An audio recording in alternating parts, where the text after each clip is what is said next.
Lo que me llama la atención y lo que me alegra mucho es que todos hablan de la sostenibilidad como algo importante, como algo interesante y como algo que quieren aplicar en cualquiera de sus emprendimientos o negocios o estilo de vida incluso.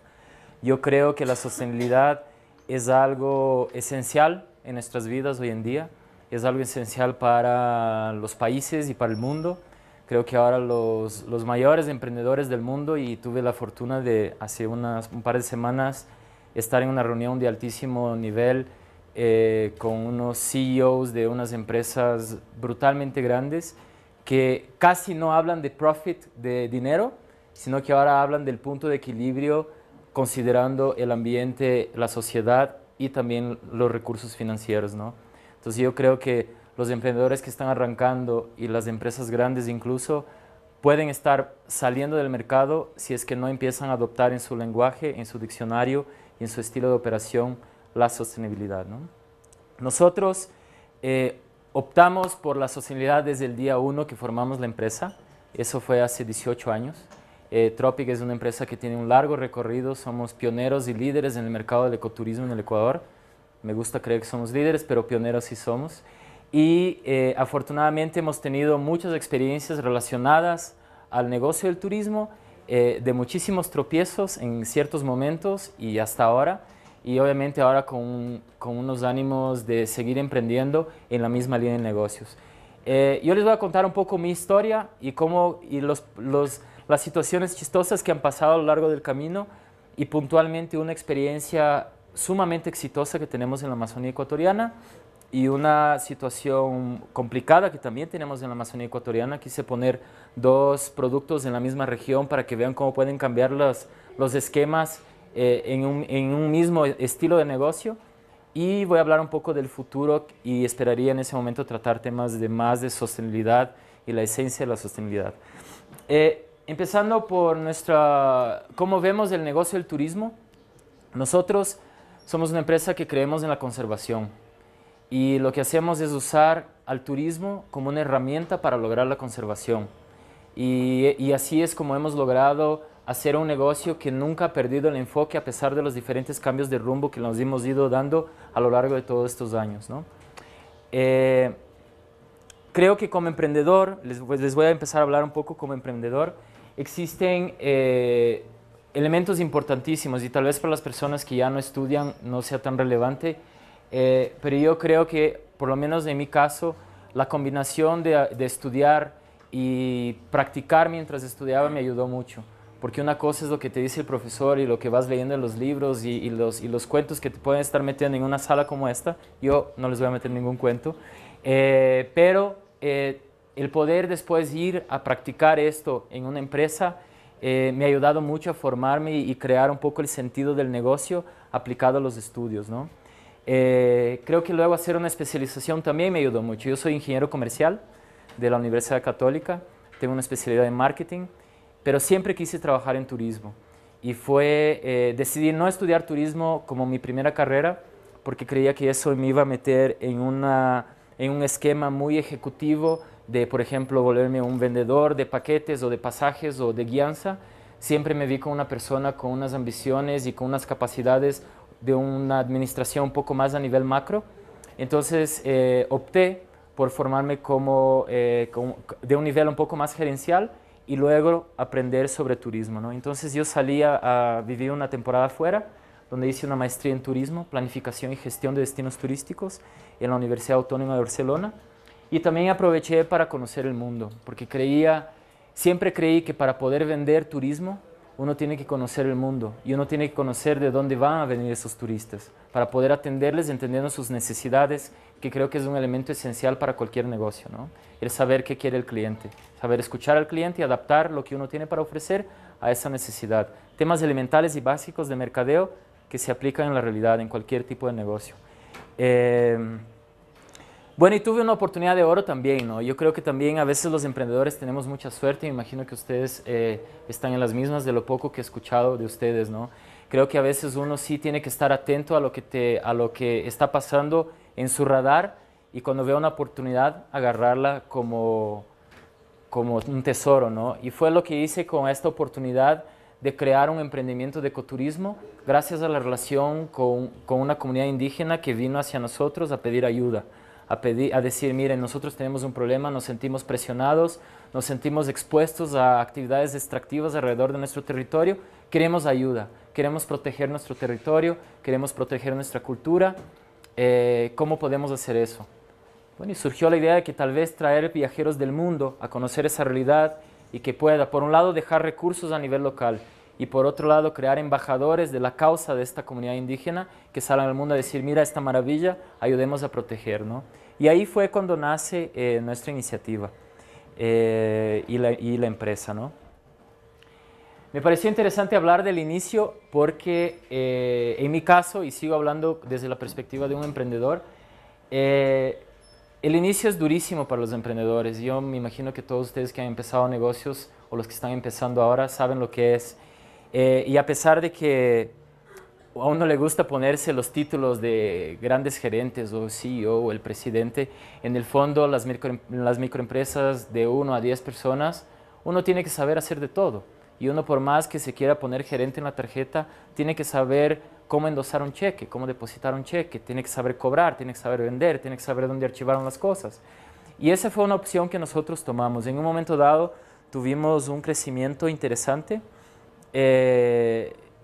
pero fue una cosa momentánea y la sensación que tuvimos en ese momento era que era algo que fue como una suerte, que no estaba basada realmente en el modelo de negocio, que nos hizo crecer, se expandió, se perdió control de la administración de la empresa y fue, digamos, el primer tropiezo que tuvimos. Y yo decidí como gerentazo en ese momento sacar a todo el mundo de la empresa, ¿no? Decidí quedarme con una persona que más o menos entendía dónde estaban las cosas y decidimos reinventarnos como empresa.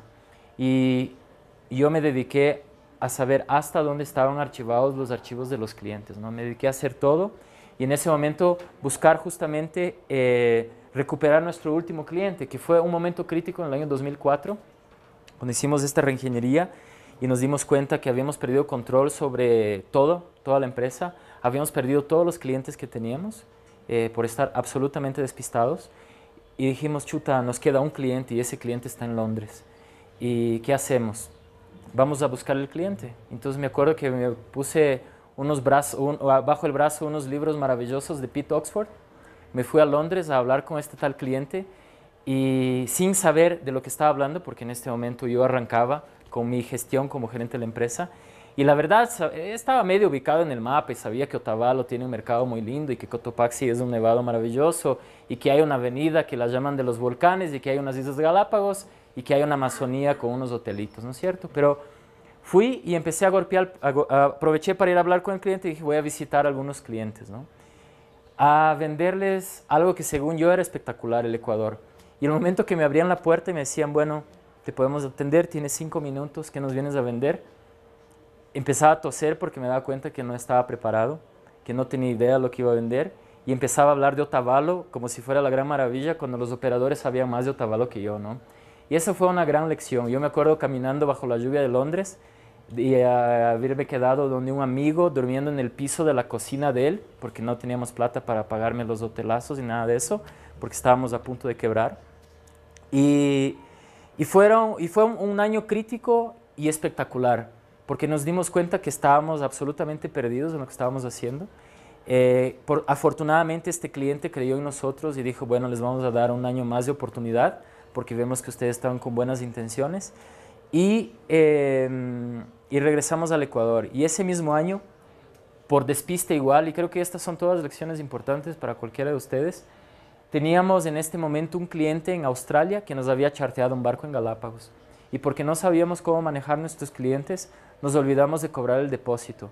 Y nunca nos había pagado un depósito y en Galápagos de eso estamos hablando de 30, 40 mil dólares, no son compromisos muy grandes de platas.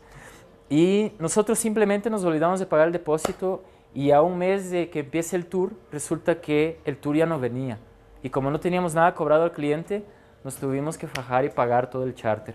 Y me traje, estaba buscando en mi archivo, esto fue hace casi 10 años, este flyer que hicimos. Yo me acuerdo que yo con los 3 o 4 que trabajamos en la oficina salimos a la Mariscal desesperados a tratar de llenar el charter. que coincidentemente está casi en la misma semana, esto no me había dado cuenta. Y fue como un momento crítico, dijimos, ahora sí, sonamos, teníamos un flujo de caja que no llegaba ni digamos a una semana más, y yo creía honestamente que íbamos a quebrar en ese momento. Y, y ahí, bueno, tomamos una decisión, ok, ¿qué vamos a hacer? O sea, nos damos cuenta que no tenemos un producto, porque irse a Londres o irse a Estados Unidos o irse a España o a Alemania a vender tours a Otavalo, a visitar el mercado, cosa que cualquiera lo puede hacer, hasta un taxista parqueado en el aeropuerto, tú le dices llévame a Otavalo y te va a llevar y con sentido común te va a dar una interesante experiencia.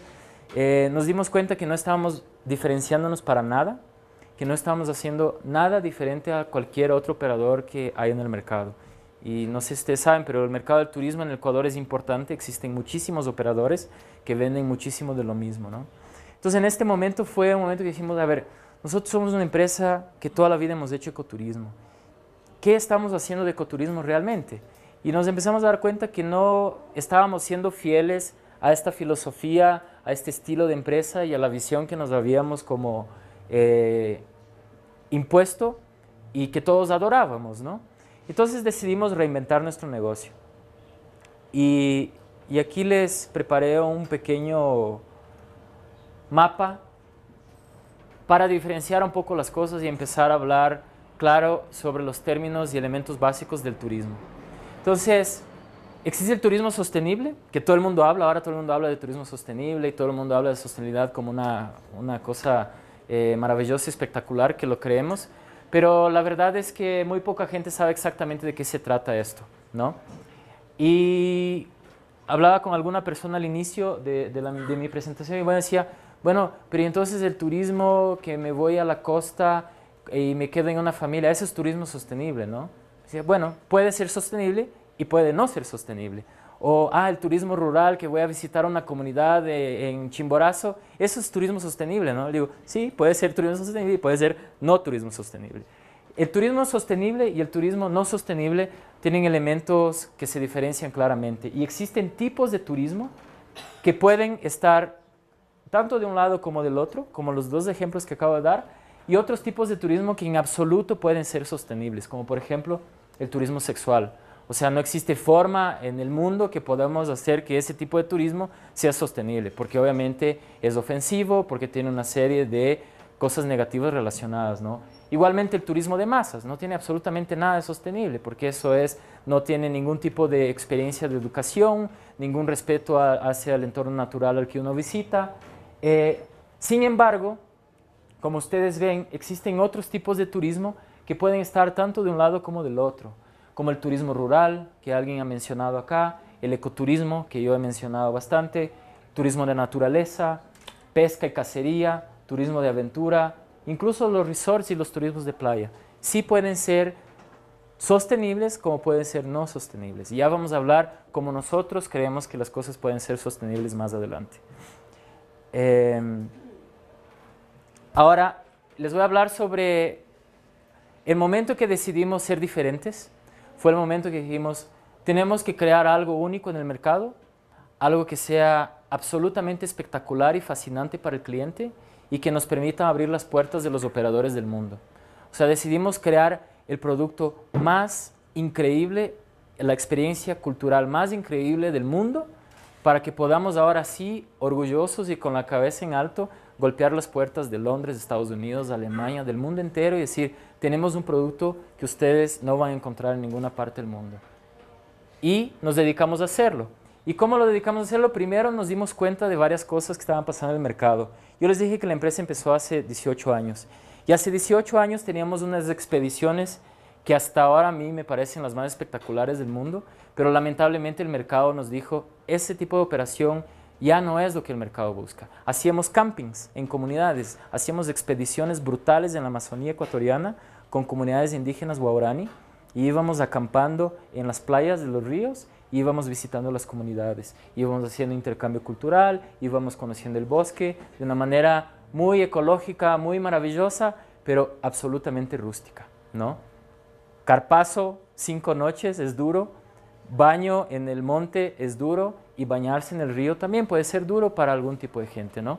Hace 18 años ese tipo de turismo era el ecoturista que venía a vivir ese tipo de experiencia amaba, era como lo top de lo top y pagaban fortunas por hacer eso. Pasaron 10 años y en el mundo entero, en África, en Asia, aquí mismo en América Latina, los lugares remotos del mundo se abrieron para el turismo y se abrieron de una manera muy sofisticada. Las experiencias, las operaciones turísticas empezaron a invertir mucho en infraestructura. Entonces, de la noche a la mañana, nosotros despistados, por eso les dije, hace 10 años, dijimos, wow, ganábamos premios, estábamos en la prensa, éramos espectaculares, y de repente nuestro cliente nos empezó, el cliente que nos llamaba era otro tipo de cliente, que nos empezaba a pedir, oye, podemos ir a hacer este camping, pero no te preocupes por el guía, no necesitamos guía. Y nosotros, chuta, pero esto no es exactamente lo que queremos hacer. O otros que nos llamaban y decían, ve, ¿sabes qué? No te preocupes por la comida, nosotros llevamos unas latitas de atún. Y nosotros, chuta, pero eso es el valor agregado que queremos dar. Y finalmente, cuando fue la gota que derramó el vaso de agua, fue cuando un cliente me dijo, ve, yo quiero ir, pero no te preocupes por dónde dormir porque yo quiero irme a acostar con los locales. Y dije, chuta, como ven, estábamos en un lugar remoto, espectacular, área natural, comunidad indígena maravillosa, pero un turista que quería hacer lo que le daba la gana. Estuve a punto de convertirme en un turismo no sostenible.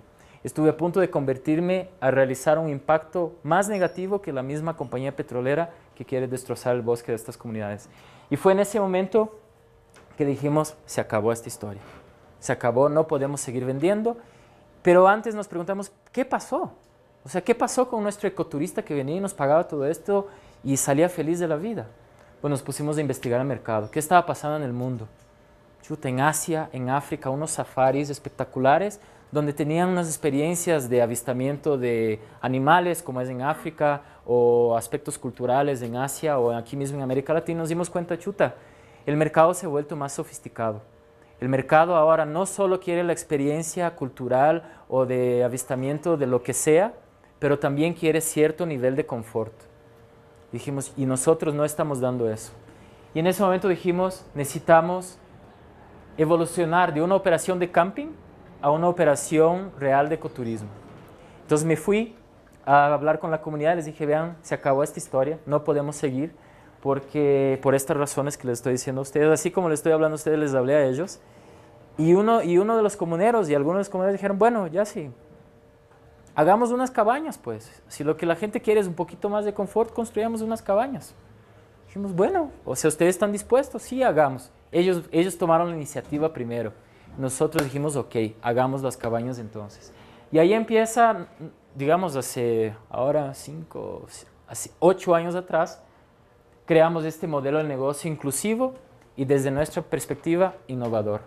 ¿Por qué? Porque es un joint venture en el fondo entre una comunidad Waorani, que está en el medio de su territorio, una empresa privada, y pongo una fundación, pero en el fondo fueron múltiples fundaciones que creyeron en una alianza estratégica en una empresa privada y una comunidad indígena. Que eso existen muy pocas experiencias en el mundo exitosas. Existen algunos tipos de alianzas de comunidades que reciben recursos de las empresas privadas o que son pagadas por estar en sus territorios, pero nunca una sociedad en donde la comunidad es propietaria de su territorio, de su infraestructura y que se alía estratégicamente con una operadora que se encarga de la parte de comercialización, reservación, operaciones, nuestro know-how. Entonces nosotros ponemos el know-how y la comunidad pone su know-how. ¿Qué fueron las estrategias que nosotros adoptamos? Entonces primero, una alianza estratégica con reglas claras. Entonces, en nuestro caso, con unas comunidades mucho más delicadas, pero en sus casos, yo creo que en cualquier tipo de relación, incluso entre socios o entre familia, creo que deben haber reglas claras siempre, ¿no? Y nosotros nos dedicamos muchísimo tiempo a tratar de entender todas las posibles amenazas que podrían existir en nuestra alianza para que luego no haya una confusión o que no venga alguien a decir, ah, pero se están aprovechando, ah, pero me están robando, ah, es que no nos avisaron esto, ¿no? Entonces nos dedicamos por lo menos 2 años en socializar el modelo de negocio, cómo iba a hacer, desarrollar el modelo de la sociedad para poder emprender. Luego, lo que les dije hace un rato, desarrollamos un producto único que nos permita abrir las puertas del mercado. O sea, nos dedicamos a desarrollar la mejor experiencia posible de turismo en el mundo. Ya les voy a contar un poco sobre este producto. Y de ahí buscar la sostenibilidad del emprendimiento, ¿no? La palabra que está de moda y que todos hablan. Un modelo asociativo realista y con visión de negocio. En el caso del turismo hay mucha gente y hay muchas operaciones y hay muchas iniciativas que nacen con un sueño de ayudar a una comunidad o de proteger un arbolito, pero se olvidan que luego hay que vender esa experiencia y no logran ver la luz del día porque no hacen plata de eso, ¿no? Entonces yo creo que todos los emprendedores tenemos que considerar siempre nuestro plan de negocios y el modelo financiero. ¿Va a haber plata o no para pagar los sueldos? ¿Va a haber plata para nuestros socios después? ¿O nos vamos a pelear a los 6 meses porque ya no hay cómo pagar los sueldos a nadie, ¿no? Buenas prácticas y operaciones profesionales. O sea, nosotros estamos en una operación muy remota que demanda una logística impecable, porque si no llega la comida, la gente no come, simplemente, ¿no? Si no llega el combustible, la gente no puede salir de la media selva, entonces tiene que ser impecable, pero también con buenas prácticas, porque nosotros no podemos llegar con una planadora llevando 1000 cosas a un lugar remoto, a un ecosistema frágil, a una cultura absolutamente diferente a la nuestra, ¿no? Entonces hemos considerado nuestros códigos de éticas, nuestro respeto hacia el entorno donde vamos a entrar y tratar en función de esa realidad operar de la manera más profesional posible, ¿no? Y creo que eso aplica a todo. Y los códigos de ética, para nosotros como operador, para la comunidad como anfitriona y para nuestros clientes que van también. A nuestros clientes les explicamos exactamente cómo tienen que actuar dentro de la comunidad para que no hayan problemas, ¿no? Preparamos a todos los actores para que la función sea espectacular, ¿no? Y obviamente mucho mercadeo y muchas ventas, ¿no? O sea, nos dedicamos y tratamos de hacer e implementar estrategias de mercadeo de una manera impecable. Y ya les voy a contar los resultados que hemos tenido gracias a eso. Les voy a hablar un poco en imágenes de lo que les acabo de contar. Pero primero les quiero decir y quiero que se fijen en la frase de arriba. Cuando nosotros hablamos, existe una hipótesis de que el mundo, el primer mundo, los norteamericanos, los europeos, los japoneses que tienen recursos y que están mucho más desarrollados que nosotros, y es cierto, vienen a estos países a tratarnos como indiecitos, y entonces como somos indiecitos, pobrecitos, y entonces como somos pobrecitos, podemos hacer las cosas más o menos bien porque nos van a perdonar. Y entonces en el ecoturismo además se habla de que como es ecoturismo, entonces la gente viene a ayudarnos a salvar nuestros arbolitos y nuestras culturas, y entonces, y porque ahora el mundo quiere la sostenibilidad, que es lo que todo el mundo acaba de decir, entonces lo importante es eso, lo importante es que yo estoy protegiendo el árbol. No importa que la cama esté sucia, no importa que la comida esté fiera o que haya poca comida. Eso es la mentira más grande que existe. Y eso yo les invito también a considerar en sus emprendimientos que hay que tratar de hacer lo mejor, no lo mejor posible, sino lo mejor de lo mejor. Porque la realidad, principalmente cuando van a hablar con un mercado internacional, o por lo menos esto aplica para mi negocio y así pensamos en nuestra empresa, es que los norteamericanos, los europeos, las personas, nosotros mismos que vivimos en las ciudades, nosotros hacemos un esfuerzo permanente, diario, para tratar de vivir nuestras vidas lo más sensibles y respetuosamente al entorno, ¿no es cierto? ¿Cómo? Apagamos la luz cuando salimos de la oficina, apagamos la computadora, en países donde hace mucho calor o mucho frío, apagan las calefacciones o los aires acondicionados, tratan de andar lo menos posible en carro, andan en bicicleta ahora, compran productos orgánicos, dicen no, muchas gracias, no me dé la funda de plástica, yo llevo mi fundita reciclable, ¿no es cierto? Entonces existe, cuando pensamos que la gente, imagínense si la gente está haciendo un esfuerzo de 360 días al año de vivir así, los 10 días que tiene de vacaciones y que se están gastando todos los ahorros que sacaron la madre el año para tener un viaje espectacular. O sea, la gente quiere salvar el mundo todos los días, pero no en las vacaciones. O sea, la gente cuando se va de vacaciones no viene a sufrir. La gente viene a tener una experiencia espectacular, a aprender algo maravilloso, a tener un intercambio con la gente como el que estamos teniendo ahora, que te produzca algo, una sensación interesante en la vida, pero no va a estar aceptando a que, ve, ¿sabes qué? No llegó la comida, pero el lugar sí está bonito, ¿no? Entonces no comamos ahora. O sea, la gente no está dispuesta a tolerar ineficiencias, mal servicio, o aspectos mediocres de una operación, la que sea, peor en sus vacaciones. O sea, al diario ya somos exigentes, pero peor en las vacaciones, ¿no? Entonces, en función de esto, nosotros hemos considerado muchísimos elementos para desarrollar nuestro producto. Creo que aquí estamos hablando de diferentes tipos de productos, pero yo creo que la esencia es la misma.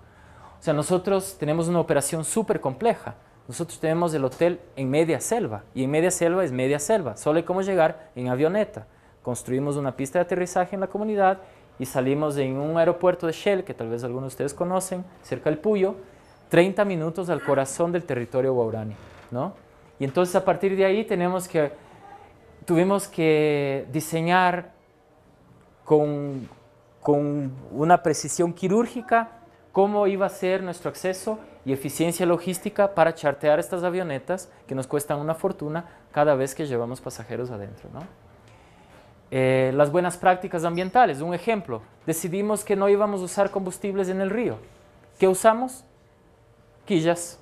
Entonces ya no usamos motores que se mueven con combustible, usamos personas que mueven las canoas con palanca.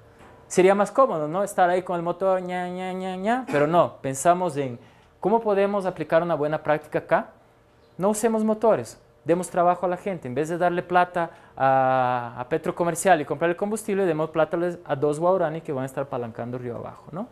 Y además estamos reduciendo el impacto del combustible en el río, y además estamos mejorando la experiencia del pasajero, que no tiene que estar escuchando o oliendo esa asquerosidad del motor, sino que está sintiendo todas las sensaciones que el bosque te entrega, ¿no?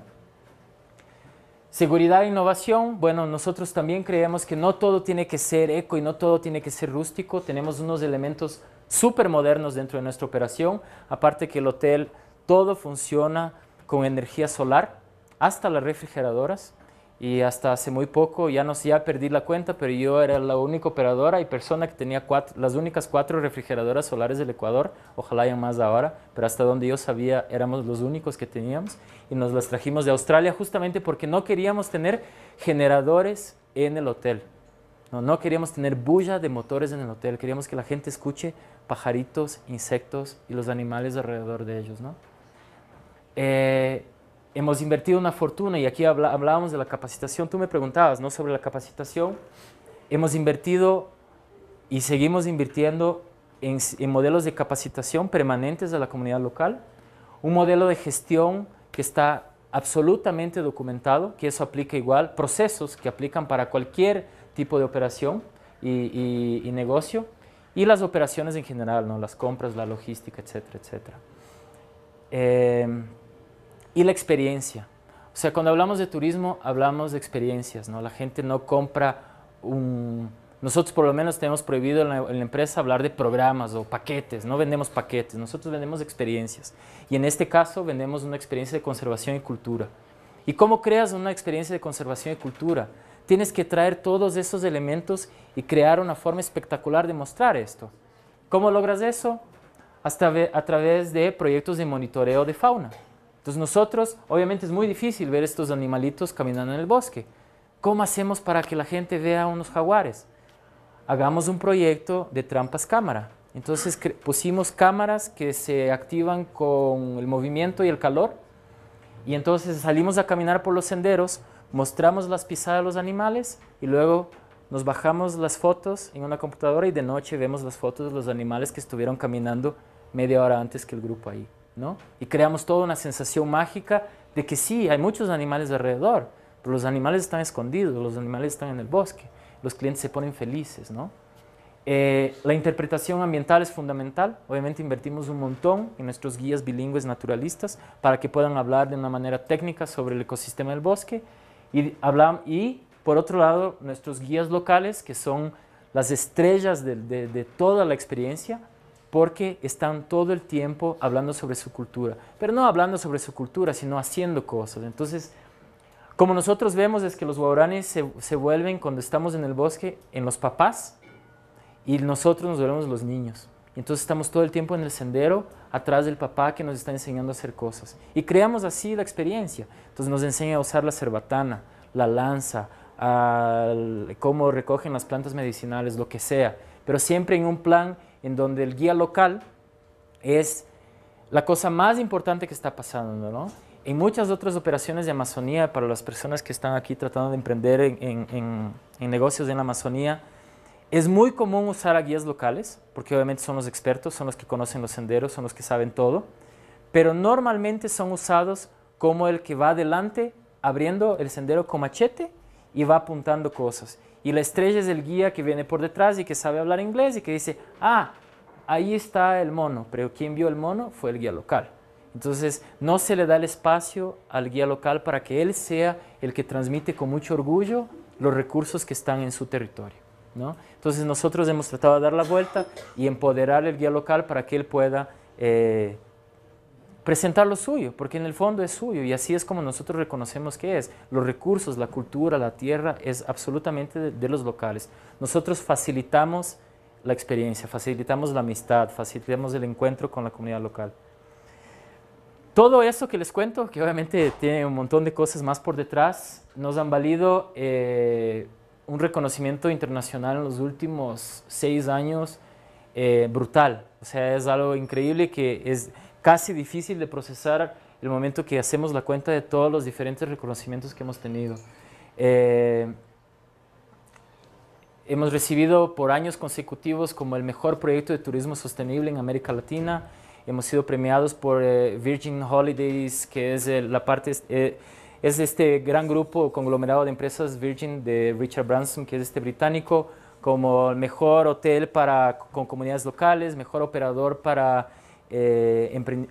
experiencias culturales. Son todos en inglés los premios, estoy tratando de traducir. Mejor operador en innovación en América Latina, etcétera, etcétera.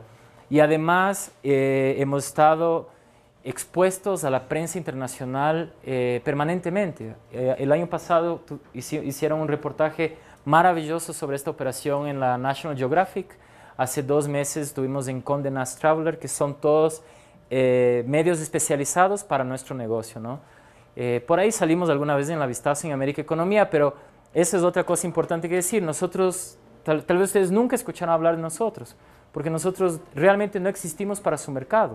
O sea, nuestros tours o los paquetes que ahora tenemos en todo el país y en Galápagos y tenemos varias otras cosas pasando en la Amazonía, en los Andes y demás, son hechos y diseñados para mercados muy específicos. Y ahí es donde invertimos todo nuestro esfuerzo de mercadeo y promoción y ventas, ¿no? Entonces, buscamos nuestro nicho y atacamos el nicho. No estamos desperdiciando nuestros recursos limitados para que personas que no nos van a comprar nos conozcan, porque no tiene ningún sentido, ¿no? Hablando de planes de negocio y hablando de inversión y mercadeo eficiente.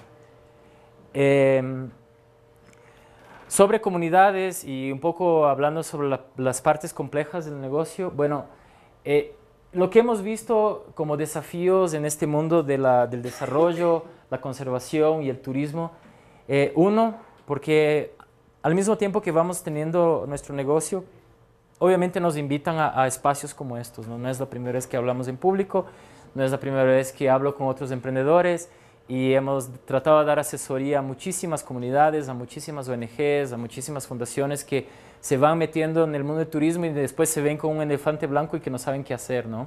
Y las principales cosas que hemos sido testigos, primero, es la falta de visión de mercado de los emprendimientos. O sea, las personas se meten a construir cosas y se meten a gastar la poca plata que tienen o las pocas energías que les quedan para emprender, pero no piensan en el mercado, no analizan los flujos turísticos y no entienden que la promoción tiene que ser especializada. Entonces enseguida empiezan a gastar plata por aquí, por allá, sin entender quién es la persona que les va a ver, ¿no? Y eso es fundamental para cualquier tipo de negocio, ya sea pasteles o postres o lo que sea que vas a hacer, o ya sea la aplicación de los tés, ¿no? O sea, no vas a vender en un lugar donde no hay acceso al internet, ¿no es cierto? Donde no hay iPads a la venta, ¿no? Eso es lo mismo que nosotros hemos visto en el mundo del turismo, que hay mucha gente que se lanza a hacer cosas y luego vienen desesperados a preguntar, ¿y ahora a quién? No llega nadie, se me está empezando a caer el techo de paja que tanto nos costó hacer y no llega nadie, no tenemos plata para hacer mantenimiento, ¿no?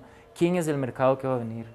En el caso de trabajo con comunidades y que también puede servir para sus socios o proveedores, es la desconfianza, ¿no? Existe mucha desconfianza normalmente de los emprendedores Y creo yo que una cultura nuestra es de una visión y unas expectativas de retorno a las inversiones de muy corto plazo, ¿no? Todo el mundo quiere meter ahora la plata y en 6 meses ya empezar a recuperar. ¿Y dónde está? Y chuta, pero yo ya quería hacerme millonario después de 2 meses. ¿Qué pasó? ¿No? Esa visión de corto plazo siempre complica y empieza a minar los diferentes pasos que uno tiene que dar hasta empezar a tener éxito y empezar a recuperar las inversiones, ¿no? Temas de conservación y turismo, hablando, ese es muy específico en nuestro caso, es bastante lento el hacer entender la importancia de la conservación en comunidades locales. ¿Por qué? Porque el bosque estuvo toda la vida ahí y siempre ha estado ahí los monos y siempre ha estado ahí los pajaritos y siempre ha estado ahí el plátano y la yuca. ¿Por qué me tengo que preocupar por esta historia de la conservación? Entonces, ese cambio de conducta de a veces los proveedores locales, en este caso nuestros socios locales, toma muchísimo tiempo, toma muchísima inversión en socialización. Siempre tenemos problemas permanentes con ese tipo de cosas. Tala de madera, cacería, son todas cosas que son muy difíciles de cambiar. Y no queremos que cambie radicalmente, pero por lo menos queremos que entiendan que los recursos ahora cada vez son más limitados y a las comunidades les cuesta mucho darse cuenta. Pero también, por otro lado, respetamos el estilo de vida de estas personas, ¿no? Yo soy mitad brasilero y como a todos los brasileños nos encanta el fútbol, ¿no? Y todos los brasileños, prácticamente todos jugamos algo de fútbol, ¿no?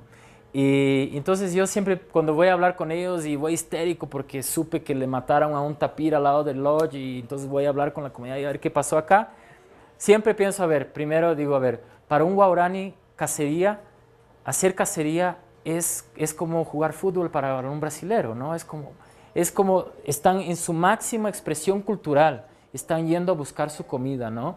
Es como yo decirle a un brasileño, oye, ya no puedes jugar fútbol. ¿Cómo así? O sea, me quitas la vida, ¿no? Entonces, para los guaraníes, o sea, tratamos de ser muy sensibles en cuanto a, hay que seguir haciendo la cacería, es parte de su esencia como personas, pero respetemos la zona de no cacería. Vayan a cazar acá porque aquí tenemos una zona de conservación, una zona de turismo, una zona de tala de madera, lo que sea, ¿no? Entonces hemos invertido muchísimo en hacer mapeos del territorio para que la gente pueda seguir con sus actividades tradicionales y al mismo tiempo no matar su gallina, que ahora es de los huevos de oro, que es el turismo, ¿no?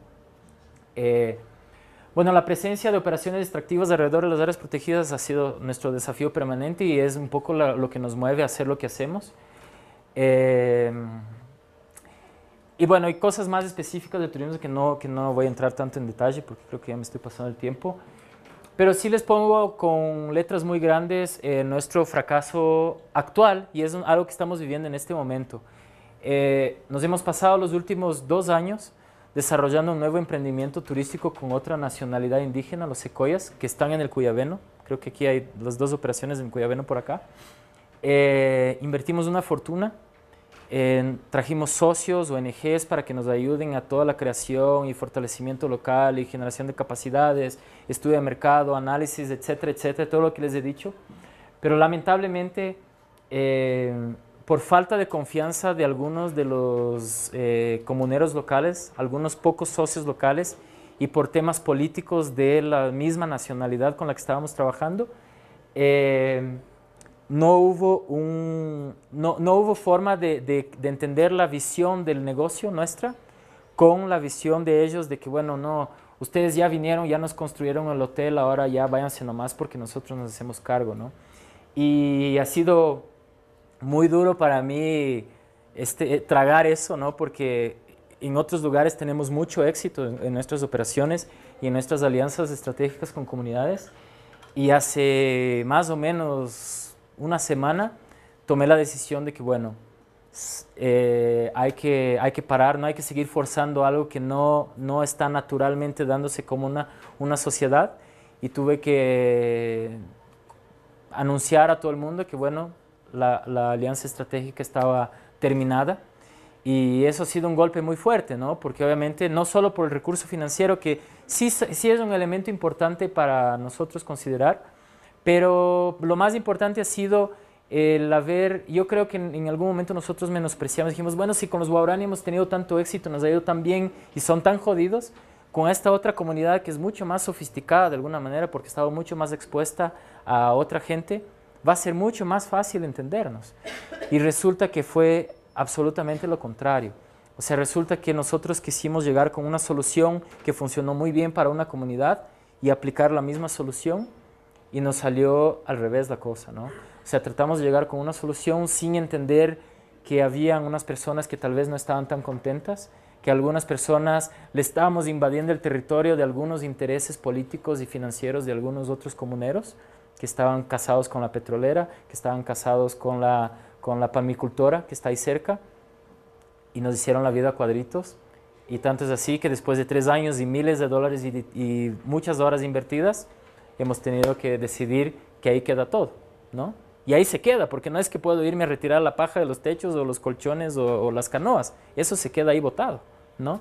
Entonces, yo creo que, bueno, para nosotros, o sea, yo veo todo como una oportunidad y ahora obviamente hay los momentos duros, pero también hay que mirar al lado positivo y aprender de esas experiencias cómo puedes hacer mejor la siguiente vez, ¿no? Entonces, lo que estoy haciendo es ahora volcarme absolutamente a donde los Waorani y tratar de todo lo que aprendí acá, ajustar los tornillos allá para que no nos vaya a pasar allá, ¿no?